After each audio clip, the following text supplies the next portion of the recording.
Hi, guys. So, a member of my team did a live coaching session on her challenge with anxiety. So, if you didn't catch part one of that, make sure you go to the link below and check it out. And today is part two. So, stay tuned here for the 5 steps to transform anxiety into personal power, which I call the Back from the Future tool. Enjoy. So, let's talk a little bit about anxiety. Okay. And that what were the thoughts that you said? Give me some thoughts that might run through your head at times. Inadequacy So or is it like I am inadequate? Is it like, oh, I'll never measure up? Like, just give me like the actual thought. Like, what is it? probably like I'll never measure up or like I don't have the capacity to be enough Mm-hmm. or to fill in the whole whatever it is. Yeah. Fill in the gap. Okay. So let's just talk about anxiety for a moment.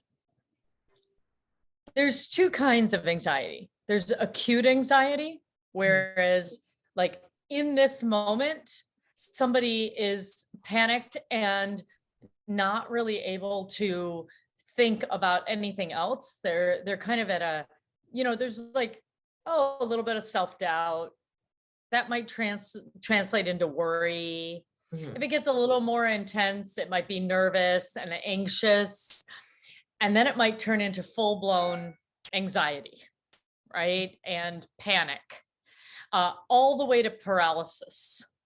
So the first important thing to know in anxiety is, where are you on the spectrum of fear? Because fear is the underlying emotion for anxiety. Mhm. So the question becomes, what are you afraid of, right? And on that whole spectrum, where are you? If you're near the anxious, overly anxious, panicked space, that's a different kind of healing that needs to happen. That is a regrounding that needs to happen, because all anxiety is a failed attempt to control the future. Right? So it's fueled by fear. It's a failed attempt to control the future, because really none of us know what the future is. And worrying about it keeps us occupied in the present moment, so we actually don't have to deal with what's here right now. Mhm. Scapegoating my anxiety by postponing it. Or scapegoating your feelings by going up into your mind, not having to be in your heart. Hmm. Maybe you feel sad. Maybe you feel worried. Maybe you feel some, feelings that you don't want to feel. But if you can rev yourself up in your mind and worry about other things, you can stay forward focused, busy, busy, busy, busy, and it'll never end, because there's always something else in the future to worry about. Scapegoating my anxiety by postponing it. Or scapegoating your feelings by going up into your mind, not having to be in your heart. Hmm. Maybe you feel sad. Maybe you feel worried. Maybe you feel some, feelings that you don't want to feel. But if you can rev yourself up in your mind and worry about other things, you can stay forward focused, busy, busy, busy, busy, and it'll never end, because there's always something else in the future to worry about. Now, when you develop this initially, it's usually as a self-protective mechanism. There may have been real threats. There may have been real worries, or there may be very legitimate concerns in our world. There's this part of you that is having this failed attempt to control the future. And so if the past is already gone and it can't be changed, and the future isn't here yet, there's one place that you can actually be and impact change. Yeah, and affect it. Yeah. Okay. So a few things. Fear is on a spectrum, maybe a little bit of self-doubt to fear to, and nervousness, full-blown anxiety, and panic attacks, right? And paralysis. First, think about where you are on that spectrum. If you're anywhere in overly anxious, panicked, literally, that means in this moment, you are not taking in new information. That means you are literally going to need to first ground yourself before anything can change. And you do that through your body, because when you're in your body, you can only be in the present moment. You can't be in the future. So right now, I want you to feel your bottom on the seat, the chair that you're on. Do you feel that? Gravity pulling you down. Feel where you're sitting, where you're being supported. Feel your feet on the ground. Take a nice, slow, deep breath in and out, and feel your rib cage expand and contract. And as you exhale, let your shoulders down. Let this chair that you're sitting on in the ground, let it support you. It's got you. You can actually exhale. And then when you become really aware of this expansion and contraction in your rib cage, now you're like in your body. Sometimes you feel your heart racing. Sometimes it's hard to even take a deep breath. But when you can start to feel and tune inward to your own self, now you can balance the outside world with your inner world. And that's the first step. Because when you go up into your head and you start spiraling to the future, that gets out of control quickly. Taking those deep breaths, and step one is grounding yourself. If you're ever in the presence of someone who's having a panic attack, which I have been for many, many times, because in the emergency department, there's nobody there who doesn't think they're going to die, right? So a way to do this, if somebody's really panicking and you want to reground them in their body, is you ask them, can I put my hand right here on your chest and on your back? If they say yes, ground them, okay? And then ask them to take a deep breath and separate your hands. And so in that breath, right, they're going to expand their chest. And as they do what I just did with you, which is feel gravity pulling you down, feel yourself supported by the bed, the chair, the ground. You're right here, right now. First step. If somebody is not at that extreme space, right? But they're curious, like what's underneath, like you, what's underneath all this anxiety that I'm running constantly?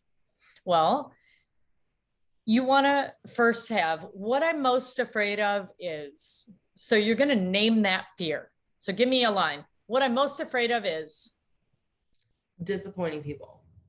Okay. And big, but it's true.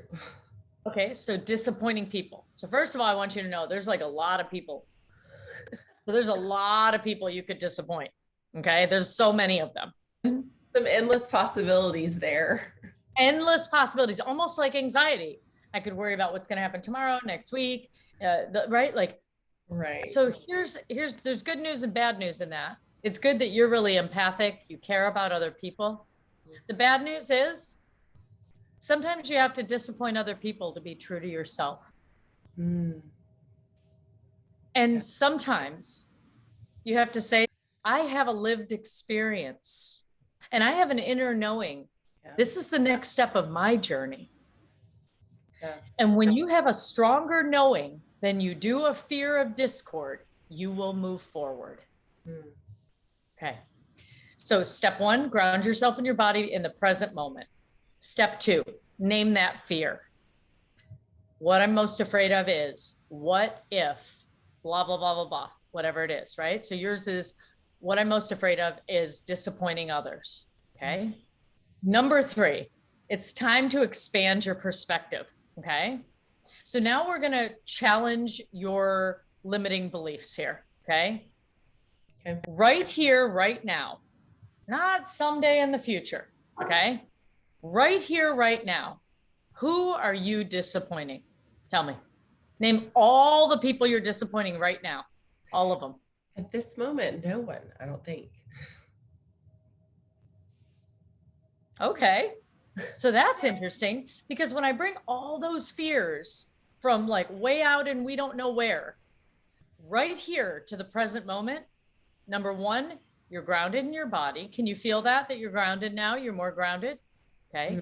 Number two, your fear is of disappointing others, which is endless. 3 is, oh, wow, right now, I actually don't think I'm disappointing anyone.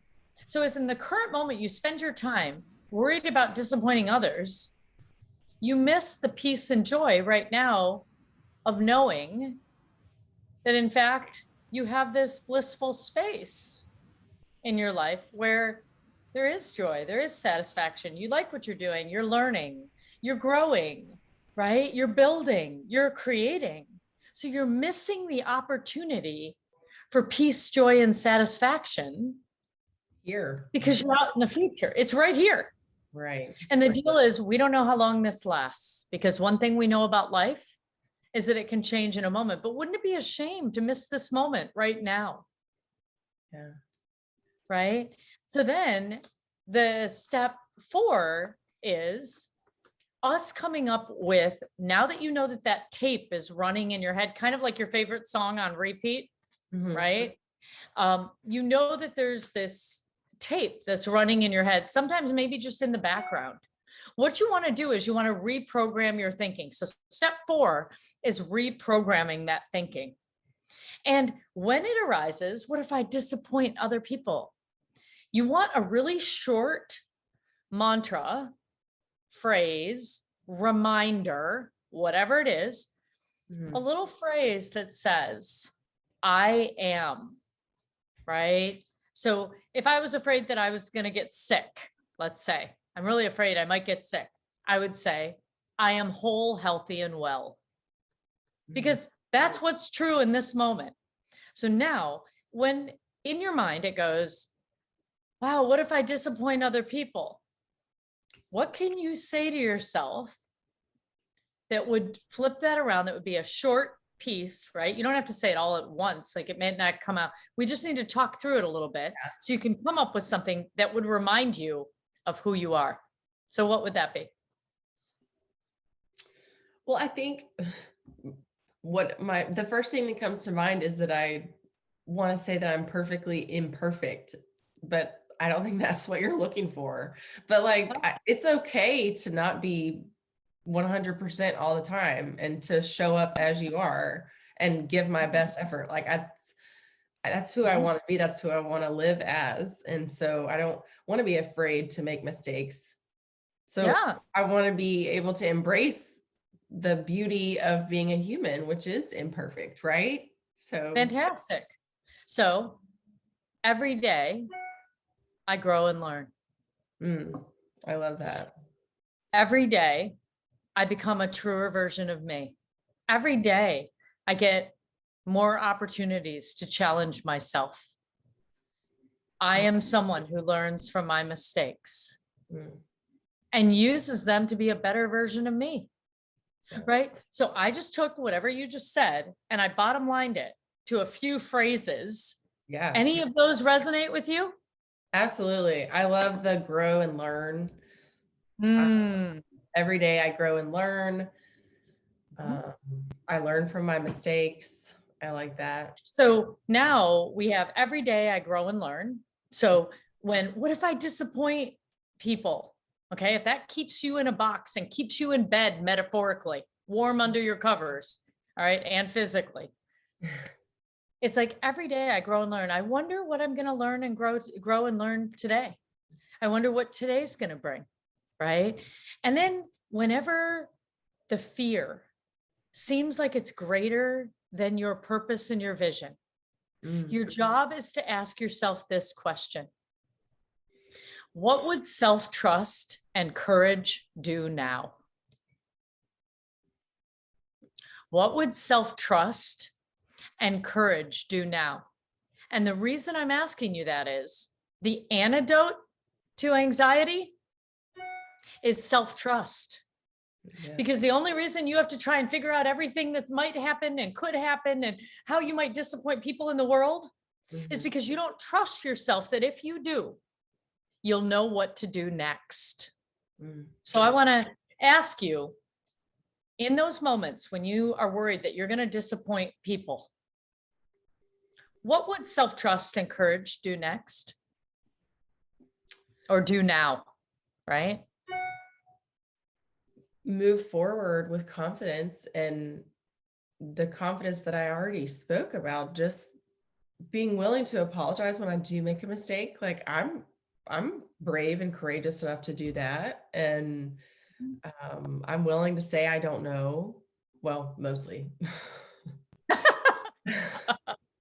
And sometimes you outgrow situations like that toxic work environment that you spoke of, right?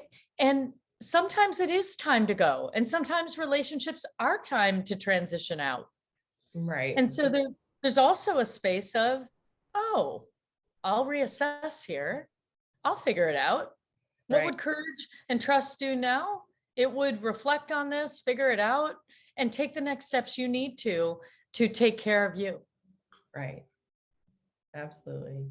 That's so wise. So step one, ground yourself in your body, bring all those forward thinking thoughts in the future, get in your body, because that's in the here and now. Second, so you're getting out of your head and into your body. Step two, name that fear. What if what I'm most afraid of is, and get the fear from way in the future to disappointing all the 7 billion people in the world, get it to right here, right now on paper. What is this thing that's so amorphous and huge? 3, expand your perspective. Right here, right now. Come on, let's have a little call to action. Right here, right now is that thing that's way out in the future and enormous. What's the reality of it? 4, right? What's the turnaround? When that starts running and occupying my mental energy and draining me of energy, what's the truth based on right here, right now? What's true for me? And lastly, when it's time to choose, what would self-trust and courage do now? Yeah. And work on trusting myself actively. Yeah. And so I think it's a really important topic to, help people through and make concrete, because you can use it for any fears. And the tricky part is figuring out that turnaround and just simplifying it. And so grab a friend, bounce it off someone, ask them what they hear, right? And together come up with just every day I grow and learn, right? Something that resonates with you.